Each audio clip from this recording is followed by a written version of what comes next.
La langue de Mao Tse-tung dans des salles de classe pakistanaises. Depuis le 11 septembre, il est très difficile pour les habitants d'obtenir un visa pour l'Europe ou les États-Unis. Parler anglais, ça ne suffit plus pour sortir du pays, alors ces étudiants ont changé de rêve. Leur futur désormais, ils le voient en Chine. La Chine est plus amicale avec nous que le Royaume-Uni. La Chine nous aide beaucoup. Ils nous ont toujours soutenus. Quand nous avions besoin d'eux, ils nous accueillent. Je préférerais aller en Chine plutôt qu'en Angleterre.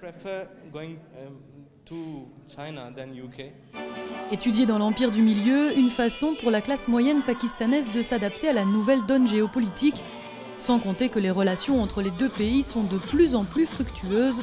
En 2012, pour la première fois, leurs échanges commerciaux ont dépassé les 9 milliards d'euros. La Chine et le Pakistan sont de bons voisins, de vrais amis, de vrais frères, de bons partenaires. Vous savez, la Chine a établi des relations avec le Pakistan il y a 60 ans et depuis, nous nous soutenons. Et cette amitié passe par l'apprentissage du mandarin dès le plus jeune âge.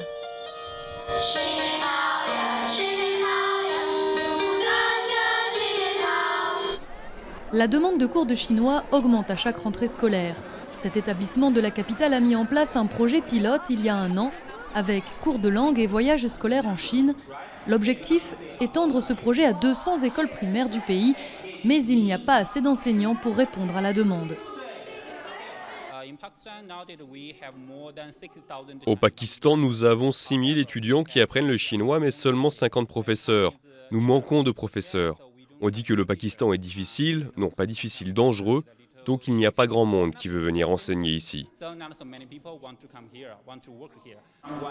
Il va pourtant falloir s'adapter à la tendance, car la jeunesse pakistanaise est de plus en plus attirée par son puissant voisin. J'apprends le chinois parce que nous sommes amis, le Pakistan et la Chine. Parce que le chinois est une langue d'avenir et que la Chine sera la prochaine puissance mondiale.